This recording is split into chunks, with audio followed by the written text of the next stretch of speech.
Okay, so in this video we're going to deal with the question, why did it take 29 days to find Jay Slater? I got nightmares in my head, I fear thoughts build up until I can't feel. My mind fills up into a creature, and it haunts me somewhere much deeper. I got nightmares in my head, I fear thoughts build up until. Hello from Cape Town, South Africa, and welcome to True Crime Rocket Science, the most authentic voice in true crime. The fact that Jay's body was found in a state of advanced decay already provides us with an important insight that Jay very likely had his accident just hours after leaving the road, and perhaps at most one day if he survived the fall, which at this point seems unlikely. As is typical today, it seems the default setting for the media and social media is to criticize the authorities.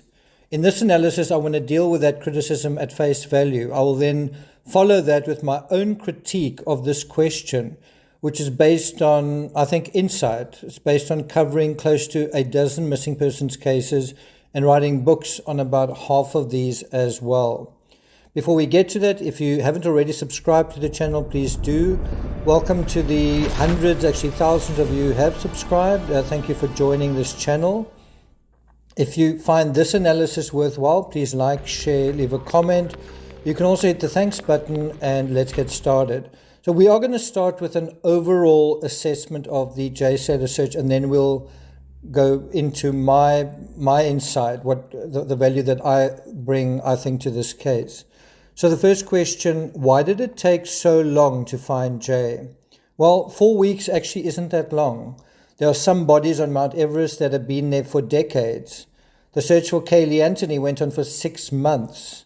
And for Madeleine McCann, it's lasted 17 years and she still hasn't been found. The reason it lasted 29 days is because the terrain is as tricky as it is. Many people haven't been interested in that aspect at all, which is maybe also why it's taken so long. It's actually been described as a labyrinth by some locals. And so the trickier the terrain, the greater the length of time even an organized search is going to need to clear certain areas. The trickier the terrain, the longer it's going to take to get to know the terrain, to appreciate the level of skill needed to navigate and negotiate the terrain. But there are also 5 basic reasons the search took longer than it needed to, starting with number 1. Because initial searches didn't put in much effort off the beaten track. Now, it quickly became clear that simply walking along the easy-to-access footpaths and looking at the landscape from viewpoints or with drones wasn't going to cut it. What was going to cut it was going off these beaten tracks, which is a lot harder to do, and finding these places that are hard to get to. And people were, I think, initially quite resistant to that. Number 2, initial searches didn't involve people with specialized skills, such as rock climbers. Now, I think this is a case where bringing the dogs in was clever, but it wasn't ultimately going to solve it. You know, it took the family a month to appreciate that specialist search teams were going to be necessary, not just people ambling along and casually looking off the path.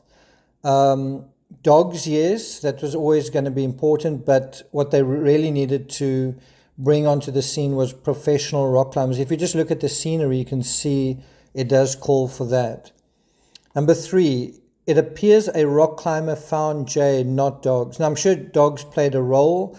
The cell phone ping played a role. But in the end, I think it was a rock climber who found the spot where the teenager fell. And also think the teenager was basically trying to rock climb when he fell. Number 4, because initial searches were distracted by sightings and the idea that he might be somewhere else. So if you're saying, wow, why did this take 29 days? Well, part of that is due to the furore around this, the great cacophony of distraction taking place. If you want to focus search, let people focus on the search. And, you know, it's not just being distracted by sightings, it's having to deal with that cacophony. having to sort of stop what you're doing and saying, guys, can you please stop? And so the foul play narrative fouled and undermined the search for Jay from the start. Despite repeated complaints from the authorities and from the family, the media and social media persisted in making pigs of themselves. You also had someone coming there saying, I'll find Jay in 3 days. And all of that's just completely unnecessary. In fact, as recently as yesterday, the 15th, the day that it was announced that Jay had been found, the Mirror published this ridiculous story. And so this is an excerpt from that story in the Mirror. The story is titled, Brit Continuing Jay Slater's Search in Tenerife Explains Why Hunt Has Gone Super Quiet. And then the pertinent part reads as follows. In an early morning TikTok video, and so this is obviously prior to Jay being, the announcement being made that Jay was found, a TikToker vowed to press on with seeking out Jay. He conceded that updates from those closely involved in the search have recently dried up, yet reassured that efforts continue apace. Now, I don't know if you guys remember, there was this whole thing of the British are better and we can do a better job, etc., etc. Well, who ultimately found Jay? The article goes on to note, while Paul's update was positive, he hinted that the search efforts in that same area might soon conclude. He suggested that other areas could be investigated, and that's important to emphasize. Just at the point where they were about to find Jay, you've got a British dude saying, wow, you know what, I think we need to go into other areas. So yes, it's this sort of nonsense that didn't help anybody. You may also remember Mark Williams Thomas also pushing the criminal element and the whole drug underground in Tenerife. And I'd say 95% of the media and social media followed suit. Just because everyone is saying the same thing doesn't mean you have any idea what you're talking about, or everyone has any idea what they're talking about. Number 5, do you remember when a CSI team went back to the Airbnb? What was that all about? In hindsight, what was that all about?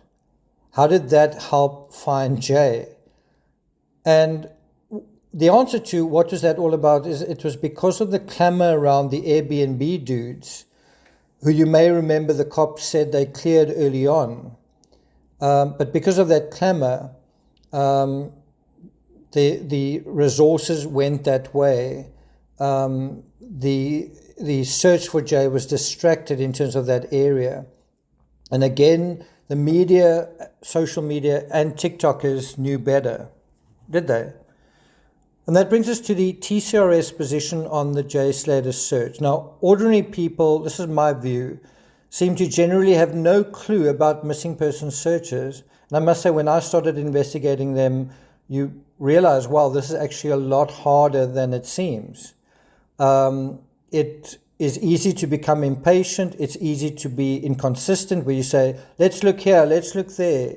But you need consistency, patience, and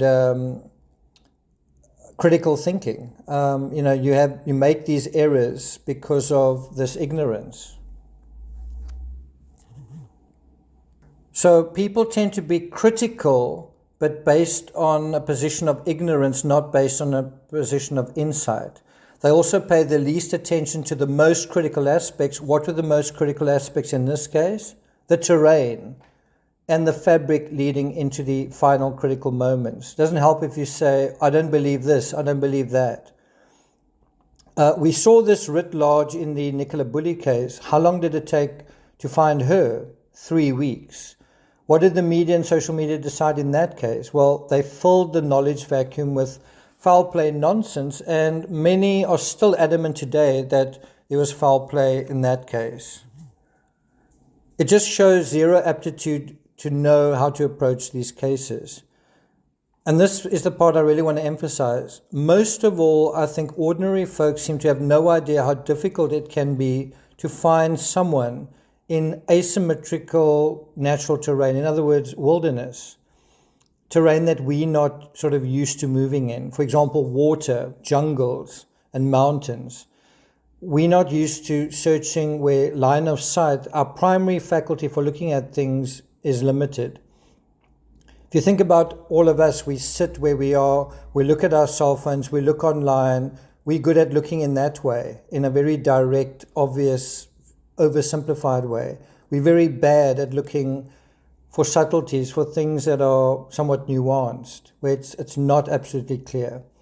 I do think there are three categories of people in terms of these missing persons cases. Let's call them tribes who emerge during a missing persons case. The largest group are the hysterics and the histrionics, who go from pillar to post, blaming just about anyone and everyone. The person who called the authorities, a random stranger that seems odd, or most typical of all, trying to put the whole thing under a massive conspiracy. In Nicola Bulley's case, it was a serial killer who specialized in pushing people into rivers. In this case, it's a massive drug operation involving the mafia and kingpins.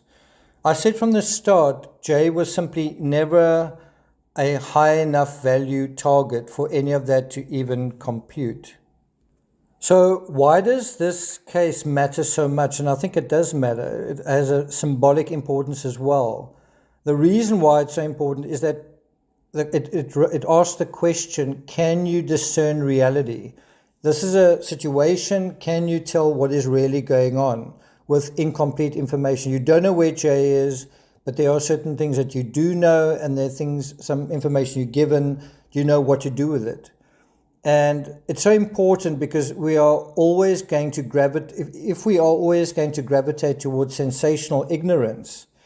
You know, if you look at the Trump scenario, if that has to occur again, and let's say something worse happens than what happened in Butler, Pennsylvania, are people going to default to blame settings, blame someone else, go after someone else, go down paths of least resistance? And let me tell you, that is a road to all of our collective ruin, because it's not thinking critically about what is happening. It is thinking in a tribal way, in a blame way, in a scapegoating way.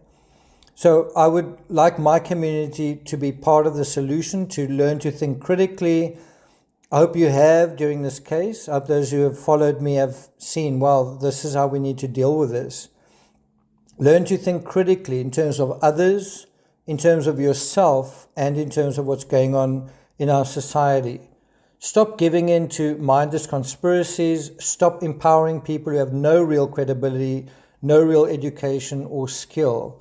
And then also remember those who get cases wrong. Remember who they are, remember what they said, and then also remember those who get them consistently right. I'm not going to take it further than that. Thank you for listening, and I'll see you guys next time.